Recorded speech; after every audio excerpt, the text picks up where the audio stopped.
Thanks very much for joining us on this webinar, where we'll be presenting our proposal for the Marsh Lane Solar Farm. So my name is Chloe and I'm the Communications Manager here at Aura Power. We are the developer, and I'm joined by my colleague Chris, who is our UK Development Manager, and Claire, who is our Planning Consultant from Engina. So this webinar makes up part of our wider round of consultations, having met with local residents and parish councillors at the end of last year and reducing the size of the site in response to the initial feedback received. We will also be presenting our plans in person at Wortham Village Hall on Thursday, that's the 25th of this month, May. So both events offer an opportunity to learn more about our proposal and ask any questions. We're also happy to have any separate discussions, so please do not hesitate to contact us if you would like that to happen. So before we go into the proposal itself, I'm just going to explain how this webinar will work. So we'll take about 30 minutes presenting the plans, and then we'll open up the floor, the virtual floor, for any questions that you might have for us to answer. So your microphones are muted for the whole of the session, but you should see a Q&A button at the bottom of your screen. It looks like a speech bubble where you can then type your question for us to then answer out loud. We'll only be answering questions at the very end of the presentation, but please feel free to type your question at any time during this session. However, I would advise to waiting to the end just in case your question is covered later on in our presentation. So this webinar is also being recorded and will be available to watch again on our website. If you are watching the recorded version and have a question that has not been addressed, please do contact us. We'll also make the presentation slides available to download from our website. So the purpose of this webinar is to present our plans and understand local views, concerns and suggestions, and incorporate the feedback we receive into our final layout that we'll then submit to Mid Suffolk Council this summer. We'd therefore like to ask you to complete a short feedback form after the webinar, and encourage you to send any feedback to us directly, which we'll send around following this session. Okay, so who are Aura Power? So we are a renewable energy developer based in Bristol. We were founded in 2013, so we are at our 10th year as a company. We have around 50 staff in total and a dedicated UK team, which makes up, I think, about 11 of us. We are developing numerous utility scale solar farms and battery storage sites, not just in the UK, but also in the Republic of Ireland, Portugal, Italy, Spain, Lithuania, Germany, Canada, and the US. Our portfolio to date has seen nearly 1 gigawatt of projects built or in construction, and have had 3 solar farms approved for planning permission in other parts of the country over the past year. So we are a joint venture partner with IB Vogt. They are a German engineering firm that's built over 1 gigawatt of solar farms alone worldwide and develops projects also on a global scale. We are developing projects from the initial inception all the way through to construction and operation, and we work with specialist contractors and consultants such as Engina along the way. So we follow 3 key mission goals when developing our projects and work closely with landowners and local stakeholders to develop our sites to the highest standards. These are, number 1, tackling the climate crisis. We are in a global energy transition to clean renewable energy sources in the fight to prevent the worst impacts of climate change. And number 2, enhancing the natural environment. Our sites include measures to enhance the natural environment and bolster biodiversity. And number 3, engaging local communities. It is a priority of ours to work closely with the local stakeholders like yourselves to understand concerns and build trust with the communities that host our projects. So why do we need solar farms? As we all know, we are in a climate and ecological emergency, and it's important to recognise why solar can play such an important role in the future of our energy sector and our environment. The UK has a legally binding target to reach net zero emissions by 2050, as well as completely decarbonising the UK's power supplies by 2035. That means that all of the generation on the electricity grid has to be from renewable sources. The most recent IPCC report states that the dramatic carbon reductions required globally to avoid the worst impacts of climate change can be achieved due to the massive falls in the price of energy made from solar and wind. Solar farms provide a much needed source of homegrown renewable energy whilst boosting local biodiversity, with a number of ecological enhancements included as part of the design. Food production is able to continue with sheep grazing amongst the panels, and the soil is allowed to rejuvenate, providing a stable carbon store and often leaving the soil in a better condition than it was before. In the transition to net zero, electricity produced from solar farms is cheaper than that from gas, and it can thus help to collectively bring down power prices for everyone. Less reliance on energy from overseas allows the UK to become more self-sufficient and strengthen our energy security. Electricity demand is due to increase threefold due to the move away from fossil fuel-based heating and transport. The UK's government energy strategy sets out a five-fold increase in current levels of solar by 2035.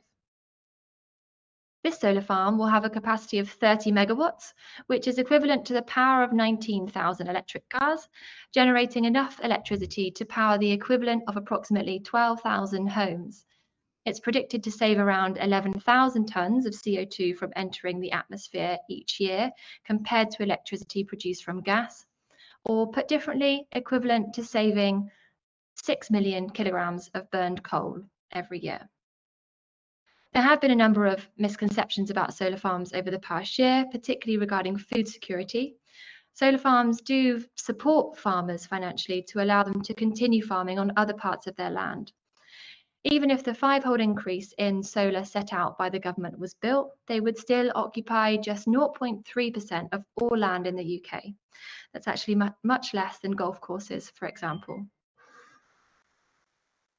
So site location, I'm sure those of you on the webinar will know exactly where the site is located, but for the benefit of others that don't, so you can see here that our proposed site is between the villages of Palgrave and Wortham. So having removed parts of the site following our initial consultation in November, the largest proportion on the western side now lies within the parish of Wortham, and the cross between Wortham and parish falls through the site. So despite what you might think, solar irradiance levels are very good in this part of the UK, and this solar farm will be able to produce around 55,000 megawatt hours of energy each year. So the total site, which actually includes the cable run, covers approximately 54.7 hectares of land, and just 27 hectares is proposed for the actual oversale of the panels themselves. So a significant proportion is also used for biodiversity enhancements and screening, which we'll talk about a bit later on. So the land here is owned by 3 local landowners, all looking to diversify their land use as farming in the UK is becoming increasingly challenging through more unpredictable weather and market conditions. We do recognise that there are a few properties close to our proposed boundary which we are already engaging with, particularly those on Millway Lane and on Lion Road. And following initial discussions, we have increased the setback from these properties. We'll talk about this a bit later on, and are certainly open to further discussions with these residents to see if there's any more that we could be doing. We have excluded grade 2 agricultural land from our development entirely. The site now consists of grade 3A and 3B. The landowners have put forward these parcels as they are their least productive. During the lifetime of the solar farm, the land can continue to be used for food production, with sheep grazing as some of it has been. Furthermore, as the fields will be left fallow and the soil will benefit from being rested and improve its natural long-term fertility, the total area occupies actually just 0.08% of all agricultural land in the whole of mid-Suffolk. So finding a suitable site for a solar farm is actually very difficult, as there are many different constraints that need to be sensibly considered and balanced. Indeed, locating sufficient capacity on the electricity network is one of the most difficult challenges, and increasingly so. As the electricity grid becomes saturated with renewable energy generation, the distribution network is playing catch up, securing a grid connection, as we have done here, is becoming, like I say, more and more challenging. The land is flat and the largest proportion of it well hidden. The site also benefits from having the potential to accommodate additional screening and mitigation measures, which we will talk about later on, such as additional tree belts and hedgerows, which will add also to the net biodiversity gain. So as well as the secured grid connection, we believe the land here is also suitable as there are no landscape, heritage or ecological designations in close proximity to the site. Developing solar on farmland not only offers enough space to generate electricity, but it also allows us to boost biodiversity levels and actually improve habitats for wildlife. I'm going to pass over to my colleague Chris now, who will talk you through what makes up a solar farm and the design of the site. Thank you, Chloe. So as you might imagine, there are a number of different components that make up a solar farm. I guess the most obvious one is photovoltaic panels. Panels are set out in rows with enough space between them and underneath them for sheep to graze. Solar technology is advancing rapidly, and we'll be using south-facing fixed tilt bifacial panels, which allow higher efficiency in converting sunlight to solar energy. It's worth also mentioning that bifacial means that they will be absorbing light from both the front of the panel facing upwards and also the bottom of the panel facing the ground. The panels will have a lower edge of a minimum of 0.8 meters high and a maximum height of 3 meters, though it is likely this will be lower when it comes to construction. Between each row, there will be a minimum gap of 2.1 meters. This will enable the land to be grazed underneath throughout the lifetime of the project. Inverters are also a key component of the solar project. They're located underneath the panels and convert power from direct current to alternating current. Transformers are also another key component. They're used to step the voltage up so it can be distributed into the grid network. This allows for a more efficient transfer of energy across the grid. Substation. This is where we connect into the grid network. We'll be connecting to UK Power Network substation around 1.5 kilometers to the north of the site via an underground cable. The on-site substation is housed in a container painted green and surrounded by newly planted hedgerow. Storage units. These contain spare parts and will be generally located in the vicinity of the substation. Of course, there'll be fencing for security purposes. There'll be a 2-meter fence around the perimeter. This is in the style of a rural deer fence with wooden fence posts with small spaces for small mammals to pass through. In part of the site, the fencing will be secured with concrete ballast feet and will not penetrate the ground. Of course, there'll also be access tracks. Some new access tracks will be built. They will be using existing access tracks and hedgerow gaps where possible and predominantly around the site. New access tracks would have the appearance of typical vernacular farm tracks with a crushed stone surface and will be around about 4 meters in width. The tracks are permeable and will be allowed to grass over in time. There'll be a temporary construction compound. This will be an area within the site for construction deliveries and site and welfare facilities. This will prevent vehicles from congesting the road. All cables that connect the panels to the transformers and then onto the substation will be underground and within the site. It's worth mentioning that there is no security lighting when the solar farm is operational. The only lighting that may be in place will be during construction. However, as construction will mainly take place during daylight hours and likely to be during the summer months, lighting requirements will be minimal. Next slide, please, Chloe. Thank you.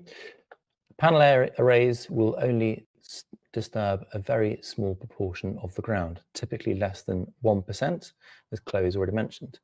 It's typically only the posts which are pile driven into the ground for the panels to sit on top of the grass beneath. Here, due to archaeological reasons, we are also proposing to use concrete feet in the southern field so as not to disturb the ground at all. This allows plenty of space for sheep to graze safely beneath them. The grass can still grow under the panels on a UK solar farm, despite the misconception that the shade prevents it from doing so. And indeed, the panels can afford the sheep some protection from bad weather and indeed shade during sunny weather. We'll be using monocrystalline silicon-based solar panels, which have up to 96% recycling efficiency. The substation is located in the east of the site. This is where we connect the electricity via an underground cable into the grid. The operational period of this solar farm would be 35 years. Once the end of the operational period is reached, the solar farm would be entirely decommissioned and the land returned back to its former state. We believe it is likely to be in a better state than it was before the solar farm was built, with more trees, hedges, and wildlife. There will also have been far fewer pesticides and fertilizers sprayed on the land during this time.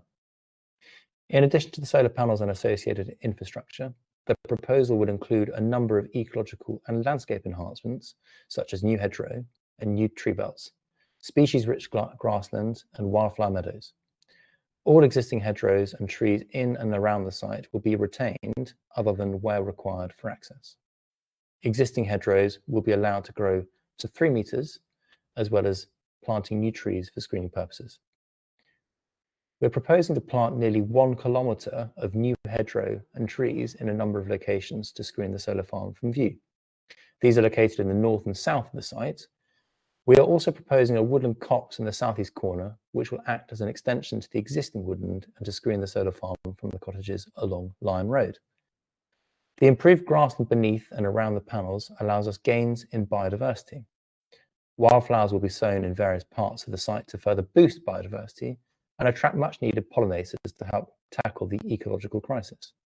Buffers are included to protect existing on-site ecological and archaeological features. We are also proposing a number of bird, bat, and owl boxes to encourage nesting, as well as log piles, compost, and bug hotels for snakes and invertebrates.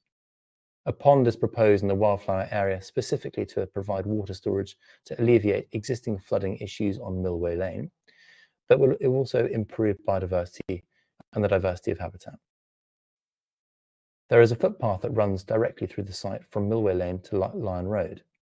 We are proposing a minimum 10-metre wide corridor with wildflower planting alongside, as well as information boards to educate footpath users of the solar farm, biodiversity, and the importance of renewable energy. It should be noted that as solar farms are very quiet, we do not predict any adverse noise effects on homes nearby. Of course, and indeed the whole point of this exercise is that we welcome any suggestions from members of the public or local conservation groups on how we can maximise our biodiversity efforts and encourage local people to get involved in the monitoring of biodiversity, and particularly of much needed bee populations. So moving on to the next slide, please, Clay. Thank you. So these next few slides show the site from a few nearby viewpoints. We have agreed 10 viewpoint locations with Mid-Suffolk Council's landscape officer to show the visibility of the solar farm from various locations in the nearby area. The green dots on the map show the visualizations we will be presenting in this consultation and represent the most impacted views. The pink dots are the locations of other viewpoints which will be submitted with the planning application.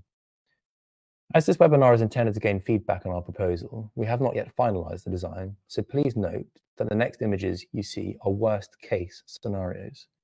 We have also included interpretations of the projected views once the trees and hedges have grown at around 10 years. There will be more visualizations available to view once we have submitted our planning application, but these are given to provide an initial impression of the scheme. So moving on to the first viewpoint, please. Thank you. So this viewpoint is taken from Millway Lane along the north of the site. Having met with local residents and parish councillors at the end of last year, we understood this viewpoint to be the most sensitive. We have therefore increased the setback from Millway Lane and added a wildflower meadow in between. The top image shows the current view and the below shows the projected view with the solar farm. It is 265 metres from where this photograph is taken at the top of the footpath, and we're proposing a hedgerow alongside the panels. This viewpoint is probably the worst from all areas around the site, but as you can see from the top image, once the hedgerow has grown up, it will screen the solar panels and fence from view. We have also included an interpretation of the view with the Grange Farm solar farm located, as you can see from the bottom of this image. This visualization does not include any planting, so it represents a worst case scenario. The area immediately to the north of the site up to Millway Lane is proposed as a wildflower meadow and a new pond, designed to enhance biodiversity and habitats for wildlife and help alleviate existing flooding on Millway Lane. Moving on to the second viewpoint, please, Chloe. This viewpoint image is taken from the same location in front of the residences on Millway Lane, but facing southwest towards the site. We have pushed the development on this side to behind the tree belt in the distance, increasing the setback and retaining more of an open view for residents on Millway Lane. You can faintly see the panels along the bottom of the tree line in the middle photo, and the bottom photo shows the established planting forming part of the tree belt and blending into the landscape. Next slide, please. So this viewpoint is taken to the southeast of the site on Lion Road. You can see the panels between the house and the woodland in the middle image, with the bottom image showing the view once the proposed woodland copse has grown and hidden the panels entirely from view. Moving on to the next slide, please. Thank you. This viewpoint is taken from the public footpath east of Wortham Ling, 709 metres to the nearest panel. As you can see, there is barely any difference between the existing view and the view with the solar farm. This demonstrates how the visual impact on the wider landscape is relatively limited, largely thanks to the flat topography.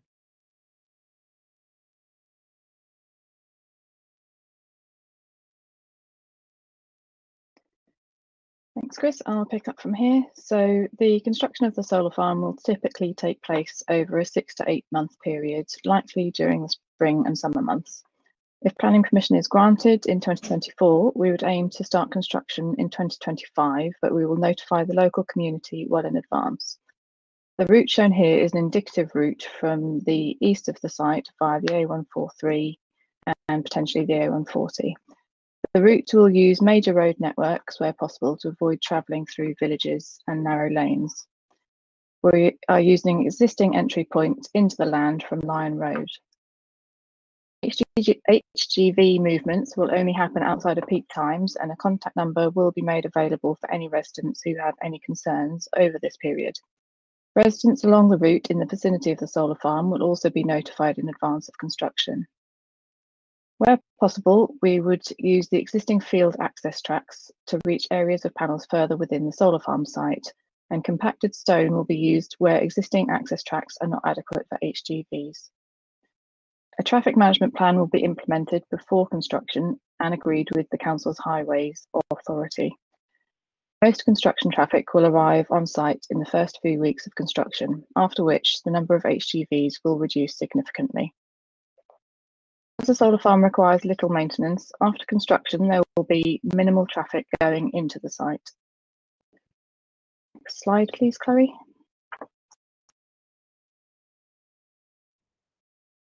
As we've mentioned already, we are facing an ecological emergency as well as a climate emergency. A recent study by scientists at London's Natural History Museum has shown the UK has lost nearly half its biodiversity since the Industrial Revolution. That's more biodiversity loss than any G7 country and is in the worst 10% globally.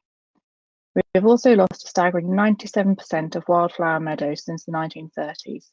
Political leaders are starting to take action and have committed to reversing biodiversity loss by 2030.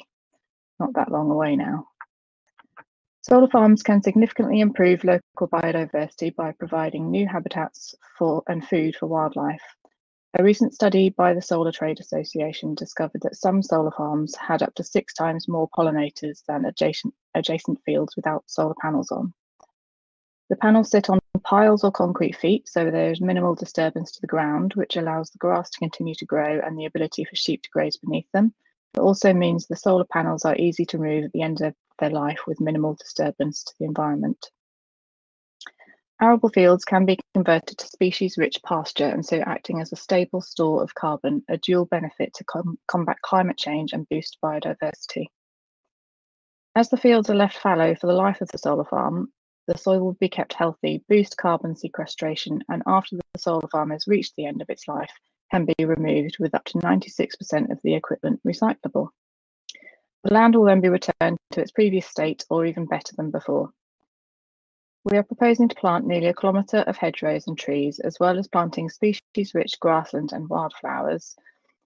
Bird and bat and owl boxes are also proposed in the site design to encourage nesting. This will greatly benefit local wildlife, and we predict an increase of 70+% in biodiversity levels on indicative calculations. A full biodiversity net gain calculation will be submitted with our application once we have finalised the layout and mitigation proposals. Slide, please, Chloe. We will be producing a landscape and ecological management plan, or a LEMP, a bit easier to say. This will ensure the biodiversity gains are maximised throughout the lifetime of the solar farm. The LEMP will specify things such as where and how existing vegetation will be enhanced, the density of new meadow, hedges and trees, the species mix for the various habitats, how habitats will be protected during construction, and how habitats will be maintained through the project. The plan will be drawn up by a qualified ecologist and agreed with Mid Suffolk Council, and will outline the management regime of the solar farm. Progression of the habitats will be monitored annually and reports will be submitted to the council. The LEMP will be regularly reviewed and adapted if necessary to ensure the biodiversity aims are met. We also welcome local conservation charities who may be interested in our site to get in touch with regards to monitoring of wildlife populations. Next slide, please, Chloe.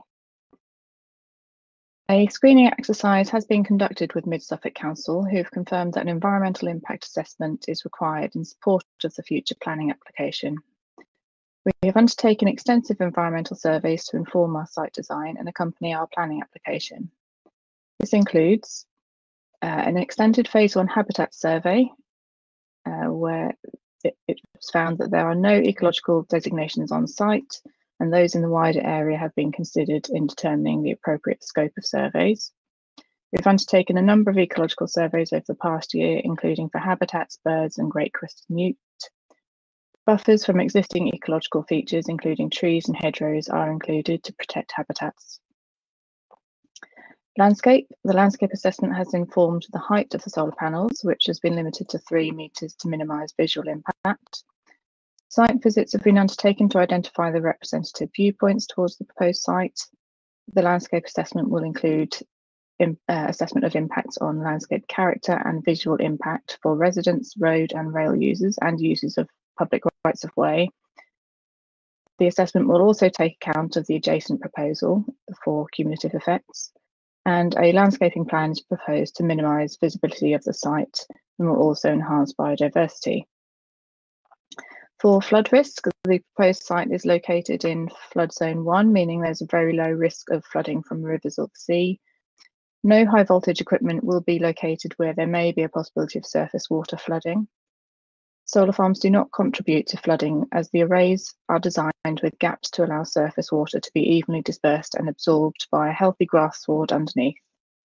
Solar farms can also include mitigation measures to help alleviate existing flooding, and we are preparing a flood alleviation scheme with our specialist assessors to reduce the existing flooding on Millway Lane. Next slide, please. We've also considered noise through a noise assessment in accordance with industry standards. Solar farms are very quiet and do not make any noise at all during the night. The assessment has concluded that residential amenity is not expected to be negatively impacted, and that there are no noise-related issues that would prevent the granting of planning permission here.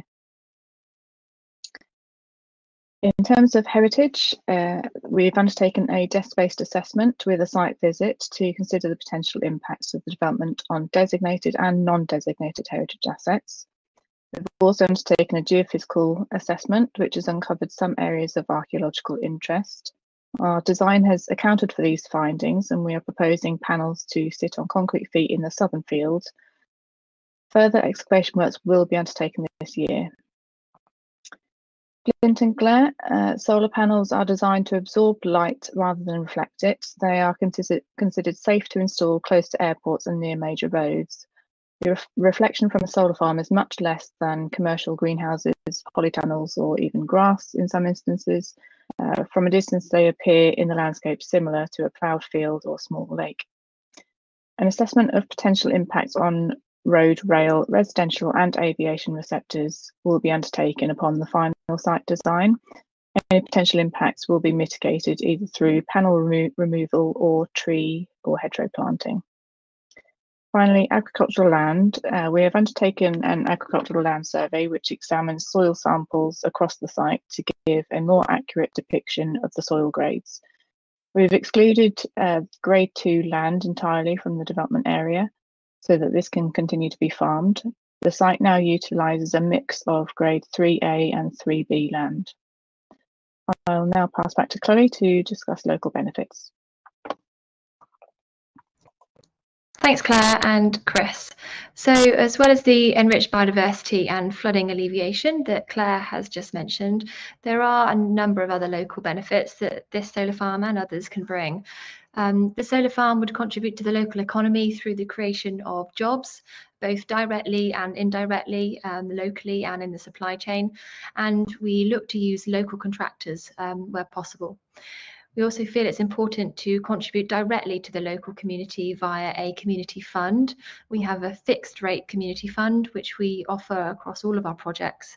And the community fund here is at £12,000 a year. That's for the lifetime of the solar farm. So every year for 35 years, totaling £420,000.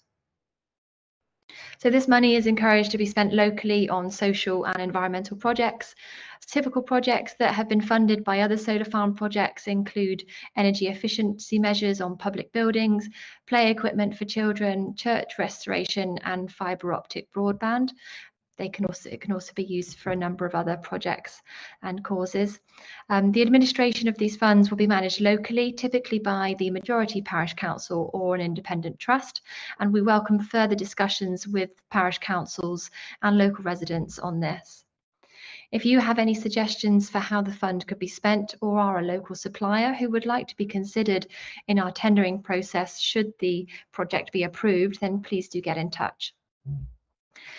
We also feel it's important to help enthuse the younger generation and educate them on the importance of renewable energy. As such, we'd like to encourage school visits to the proposed solar farm and educational sessions to local schools about the importance of renewable energy. If you are, or you know a teacher from a local school who might be interested in participating, then again, please get in touch. This solar farm will also contribute around £80,000 in business rates every year to Mid Suffolk Council. Okay, so time frames. So consulting with the local community is a very important part of our development process, and it's also very crucial in order to get our development design right to submit our planning application. Following this consultation, we'll look to incorporate the views of the local community and interested parties into our proposal and revise or refine our design if necessary and feasible. As mentioned before, we have already met with the nearest residents and a few of the parish councillors back in November last year and have worked on refining and reducing the size of our site since then. That's not to say that further amends and refinements can be made at this point before we submit a planning application, which we hope to do in the summer.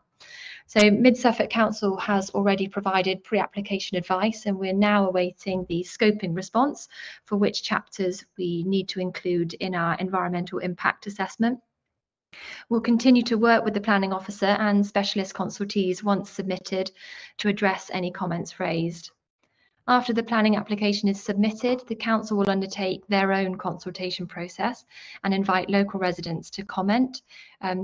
You should all be notified directly by the council, but we'll notify you as well, so you can have a link direct to the planning application. So our aim is to submit a proposal which not only complies fully with the local plan and national planning policy framework, but also one which we hope the local community can support. The planning determination period for developments of this scale can be quite unpredictable, but we'd hope to have a decision in the start of 2024, so beginning of next year. If approved, then we'd look to start construction likely the following year, so 2025. If you would like to speak to us in person, like I said, we are holding an in-person exhibition at Wortham Village Hall this Thursday. That'll be held from 4 till 7 p.m. It's a drop-in event, so you can just turn up, have a look at all of our information and have a chat with us. If this isn't convenient for you and you'd still like to speak to us separately to this webinar, then again, just get in touch, please do. Okay, so that's the end of our presentation, and now we'll answer any questions, but thank you so much to everybody for listening. If you haven't done so already, please do type any questions that you might have using that Q&A button. It looks like a little speech button at the bottom of your screen, so then I'll read out that question and either myself, Claire, or Chris will answer. And hopefully we can answer those questions now. So we've got quite a few coming in. So by how much have you reduced the size, as it is not apparent from the diagram? So if I just scroll back up to our design. So our initial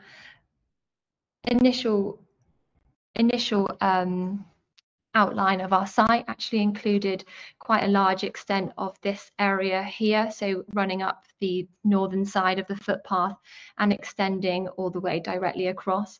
So we've removed this quite significant part of the field in the northern part of the site. Similarly, this green area that you can see here, we've also excluded from the scheme. So it's been reduced probably by around 10% in total, but we can give you a more accurate depiction of that in our application when we submit and refine the total, refine the design.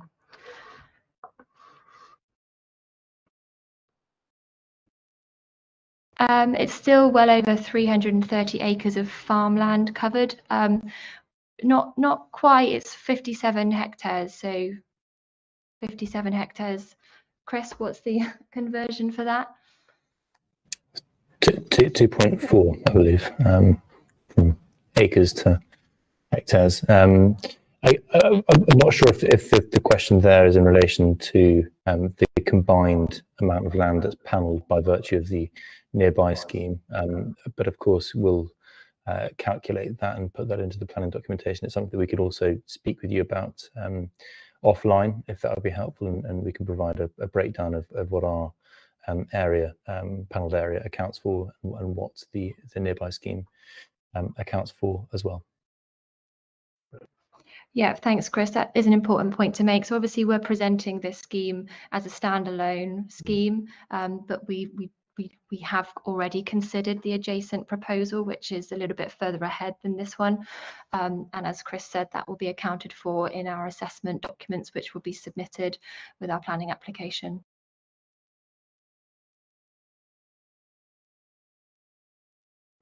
So a question regarding the scheme next door, and it's a very good question, and one I think that Chris, if you wouldn't mind answering. The question asks, why are we proposing it immediately adjacent to the existing application? Yeah, sure. Good question. I guess, and I think this is in one of the earlier slides. Grid capacity is incredibly difficult to obtain. We have a viable connection that we've secured with UK Power Networks. They're pretty rare, uncurtailed connection offers. So yeah, we're really excited that we have one here. And so I guess, yeah, to answer your question, why are two schemes so close to each other? Simply, there's grid capacity that's available, and we believe that with our scheme, and I can't speak on behalf of the other, but I imagine they'd say the same, that we believe this is a suitable area for development because of all the reasons that were spelt out in the earlier parts of the presentation, but chiefly lack of designations within the site, the ability for the site to host additional screening and vegetation, the topography being predominantly flat land. Yeah, those are all reasons why we believe this is a good site. Thanks, Chris. Another question here, where do the solar panels come from, and what is your exit strategy at the end of the scheme? Are the panels recyclable, and will this happen? So I can pick up part of this question. There are a lot of recycling companies in the UK and globally. It's actually a pretty big business and growing, quite a lucrative business as well. We have a decommissioning strategy in place and a decommissioning bond, which ensures the removal of the site. I'll let Chris talk a little bit more about that just now. But in terms of where the panels are sourced from, so at this point, that isn't something that we can confirm. Obviously, we don't even have planning approval for this yet. And that'll be sourced by our EPC contractor, which is likely IB Vogt. They do have a really thorough ESG principle and strategy in place, also part of a number of Solar Energy UK trade associations, which take supply chain transparency very seriously, and we follow all of those principles and guidelines in order to source our panels responsibly. Chris, do you want to just give a little bit of an overview of exactly what happens at the decommissioning stage? Yeah, sure.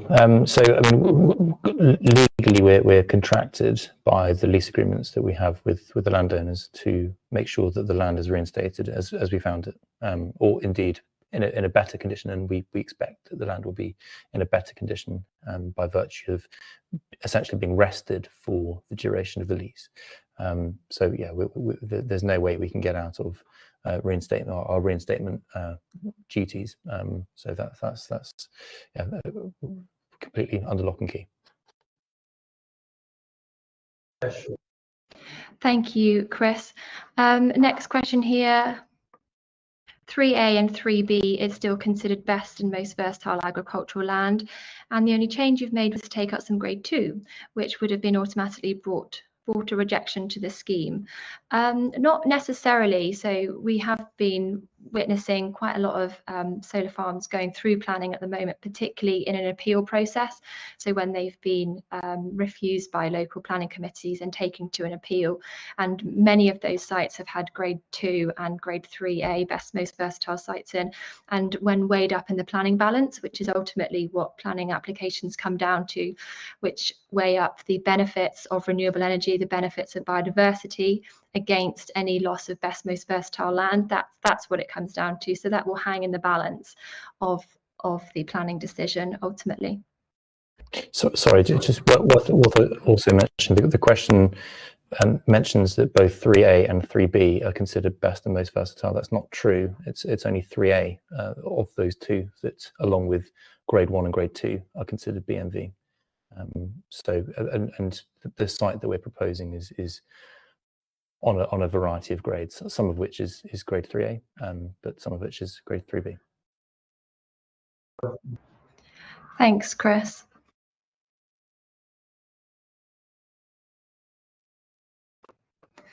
Okay, question here. The site location that you are showing us today differs from the site plan that you posted to local houses this past week. Is there any difference? Yeah, so the location plan we sent out to local residents included the panelled area. So that's everything that you can see in blue on the screen here. Obviously, the wildflower meadow is not part of the infrastructure. So the outline that was sent was just the solar panel delineation.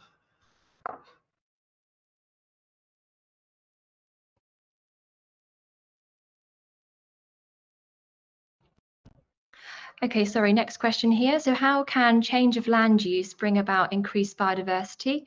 You skipped over this point without providing any detail.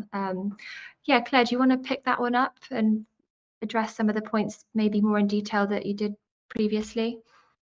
Yeah, sure. I think this question came in before we got to the detail of the environmental assessments that have been undertaken. So hopefully some of that has been answered. But with the increased tree planting, hedge sort of bulking out, and basically converting the monoculture agricultural land to a more diverse wildflower meadow, it encourages a wider variety of species across the site, which obviously has impacts across the whole chain of biodiversity. So there are quite a lot of proposals here. So the key ones obviously are the hedge and tree planting. There will be smaller areas of kind of hybernacular for newts and reptiles, that kind of species. The pond to the north there, its location is just figurative at this stage, but its primary use is for flood alleviation, although it being within the wildflower area will also be created with ecology in mind. So the flood consultants will work with the flood consultants and the ecologists to design that so that it's also a biodiversity and habitat benefit for the site and wider area. Thanks, Claire. Next question here. So what is the fire risk with on-site transformers, storage and substations? Very good question. Fire risk on those infrastructure and solar farms in general is very, very, very low.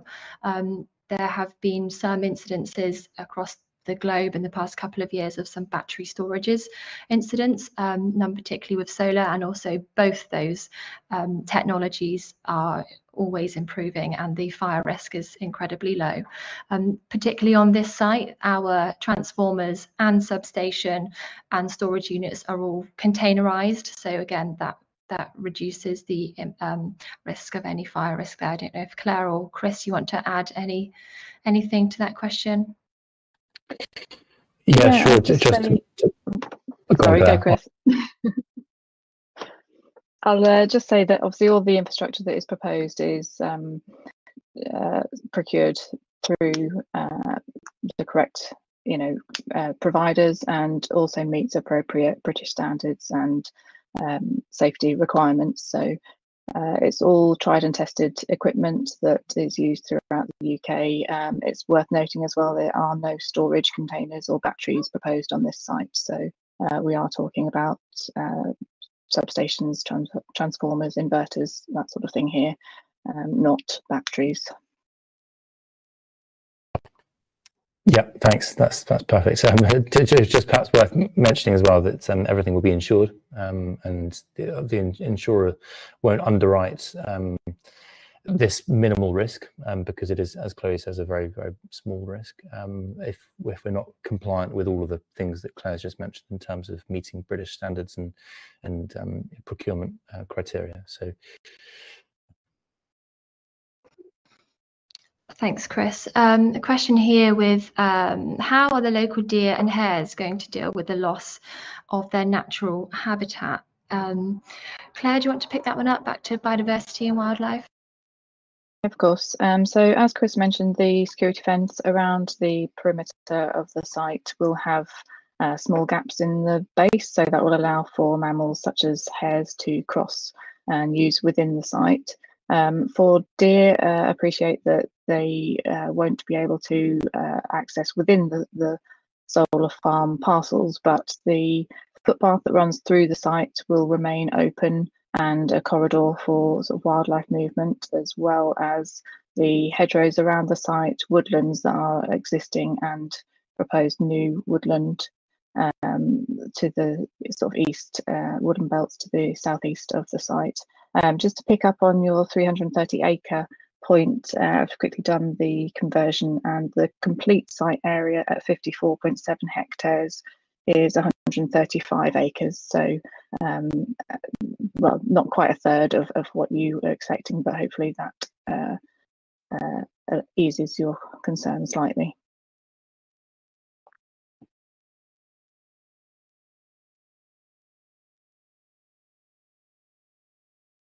I can see the next question is to do with the pond creation, so I might as well jump in there as well. It says that it's at the top of the hill, not in the crease of Millway Lane Field. Sorry. As I mentioned a little while ago, the pond location on this plan here is figurative at this stage. We're still undergoing the flood alleviation assessment, so our assessors are looking into that. Essentially, the surface water drainage on the site flows in two channels, one on the west side and one on the east side, basically from the northern half of the land area upwards. So it's the pond in that general area of the wildflower meadow is within a surface water flow route, which the flood risk assessors have identified as the main reason for the flooding on Millway Lane. So we can't guarantee that it will be a complete resolution of the flooding on the lane there, because there is the second flow path I mentioned to the west of the site, but we hope that it will significantly improve the situation if not. Thanks, Claire. Just picking up a couple of other comments here. There's a couple of comments about this forum not being interactive. So I just want to pick up on that really. I mean, this webinar, you know, you're quite constrained with webinars on how you can present information and include as kind of an open floor, and the formats available to us to do that. We are obviously holding our in-person exhibition on Thursday, which is a walk-around exhibition. Chris, myself and Claire and another colleague will be there, and we would encourage you to come and join us where we can have a one-to-one discussion. And also, please do contact me. We can set up a separate meeting with you, or a phone conversation or virtual meeting or in-person meeting, whatever suits you. So you know, we want to be as interactive, as engaging as possible. It's just this particular platform is suited for this webinar setup.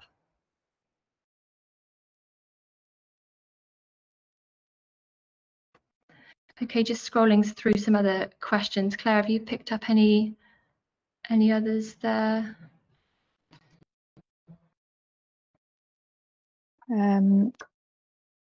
There's a question on percentage of 3A agricultural land. Our survey considered the whole of the available site boundary, so a larger area than the panels are proposed on. So I don't have the percentage of grade 3 covered by the solar panels, but I can say that grade 3A land covered 80% of the total area surveyed. Obviously that includes some of the land to the north against Millway Lane there, which has been excluded, and the land to the south near Lion Road, which has also been excluded. So I've made a note to you know, make that clear in the application exactly what percentage of land the solar development, the panels and infrastructure are located on, to make that clear. But I don't have that information at this stage, I'm afraid. But indeed, it's just worth mentioning perhaps that part of the reason why we removed that part of that field to the north of the site near Millway Lane is because of the higher grade soil. So yeah, we're actively trying to reduce the harm that this scheme injects.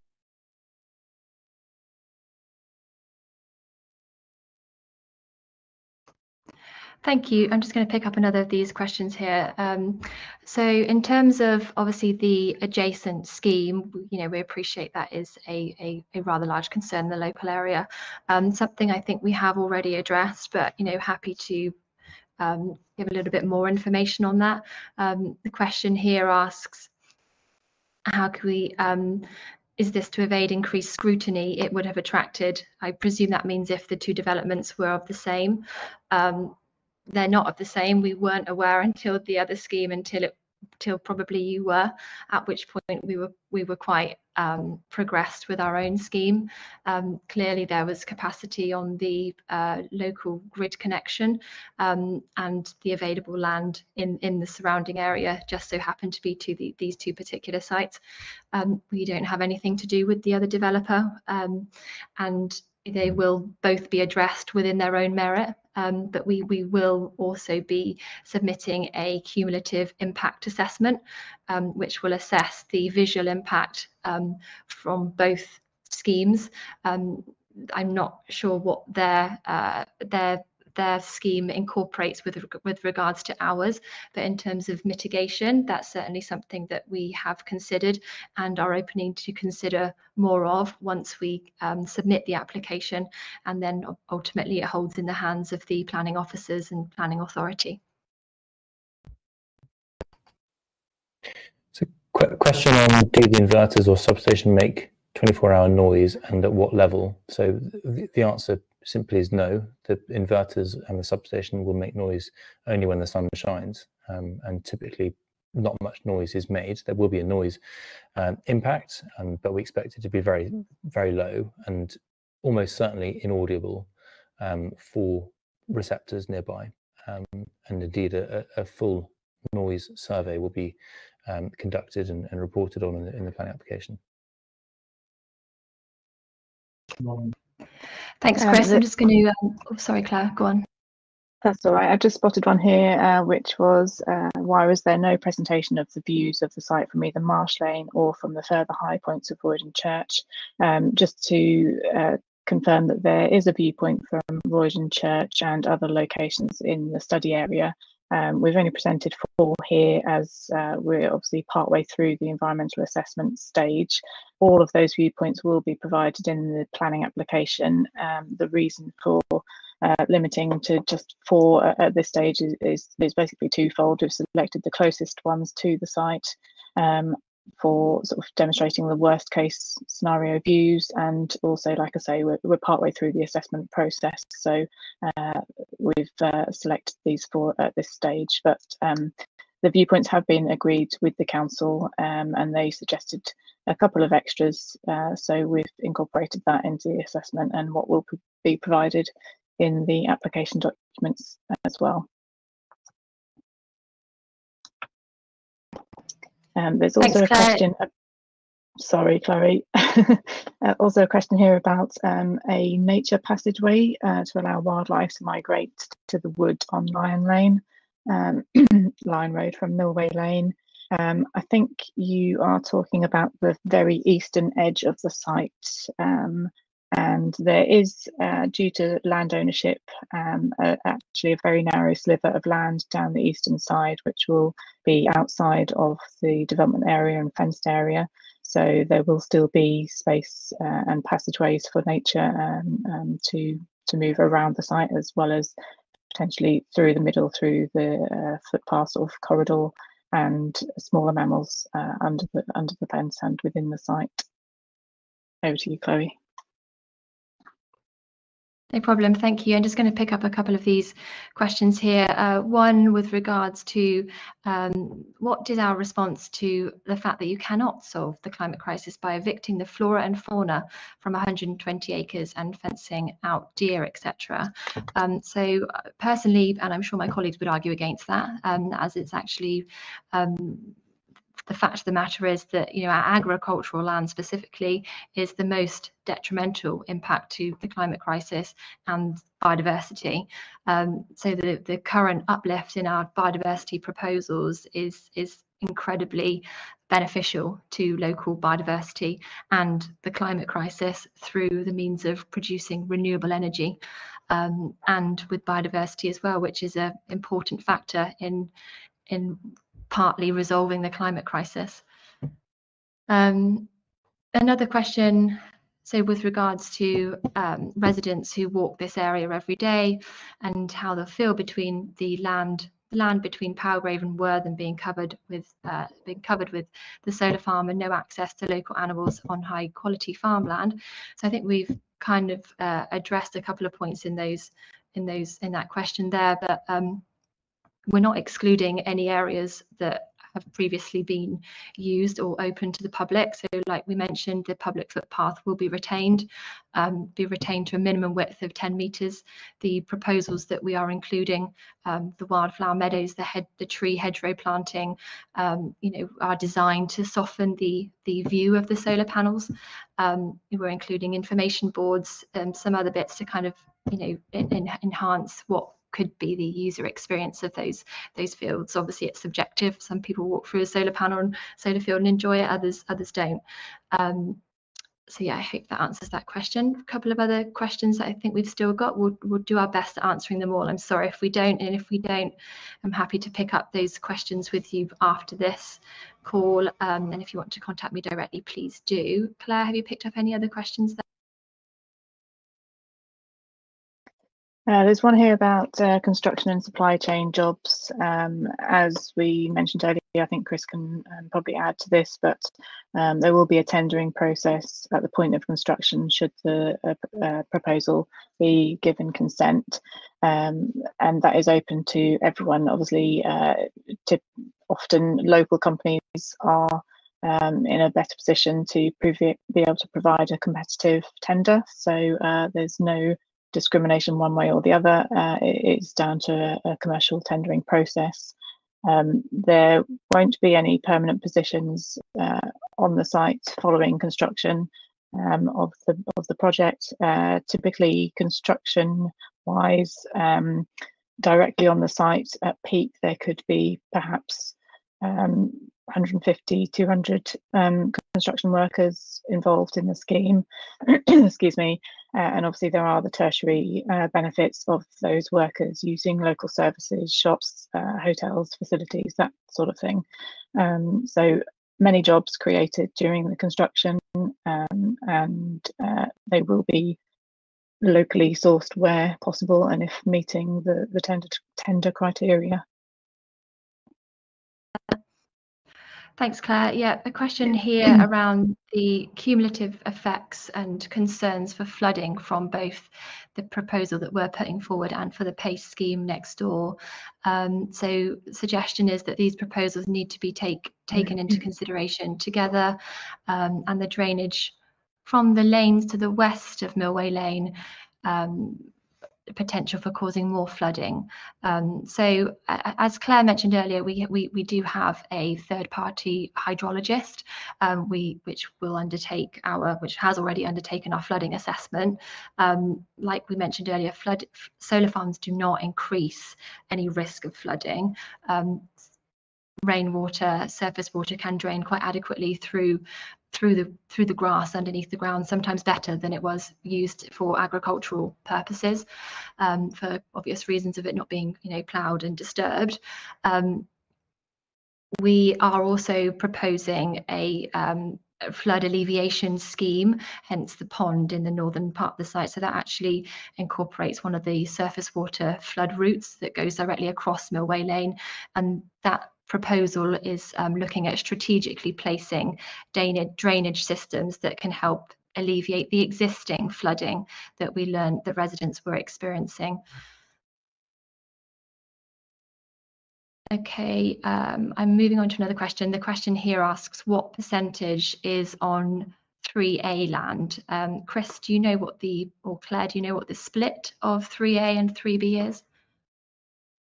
I think we covered that one earlier, Chloe. 80% of the area surveyed is grade 3 land, but I don't have the percentage at which the panels themselves cover 3A land, but it's something I've noted to include in the application. Okay, sorry, understood. Thank you. That's all right.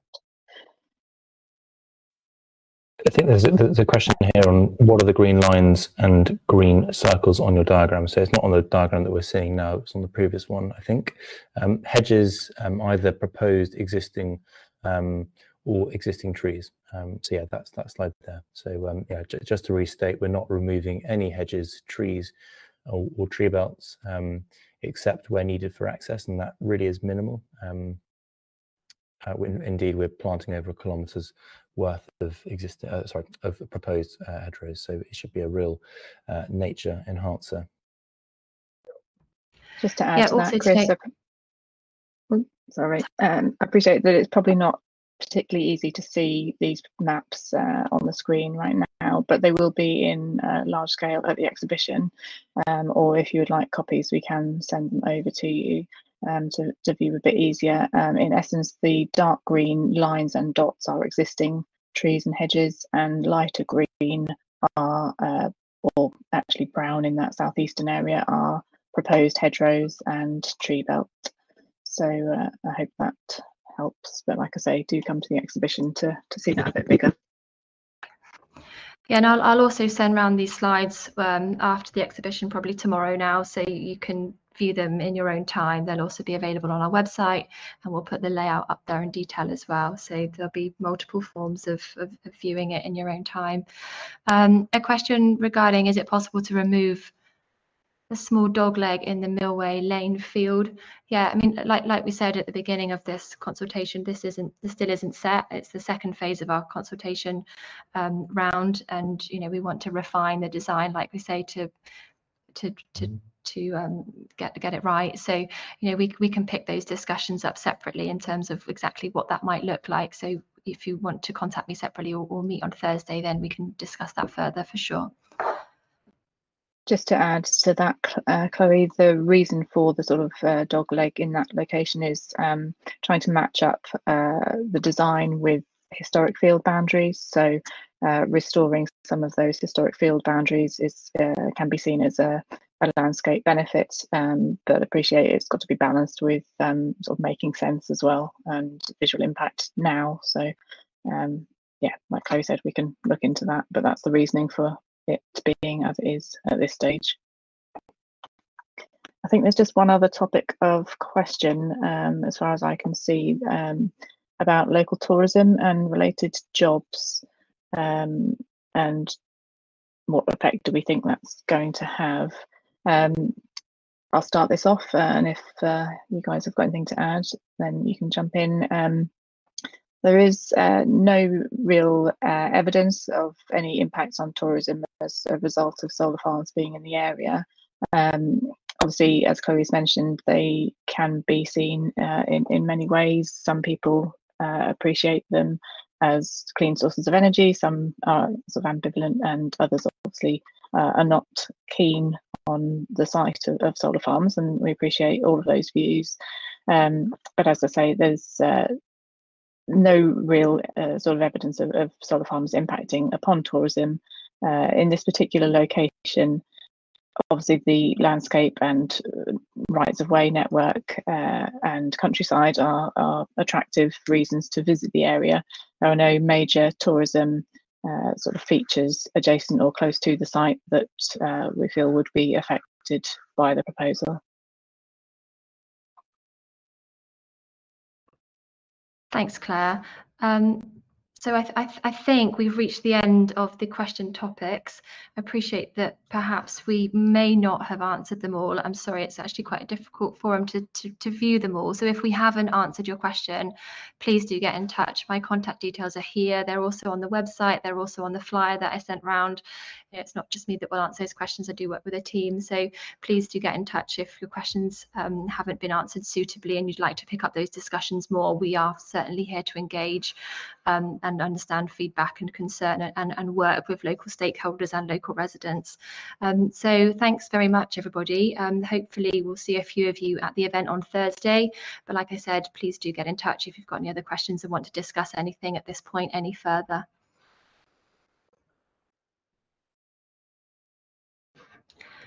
Okay, thanks a lot. Good evening. Thanks, bye.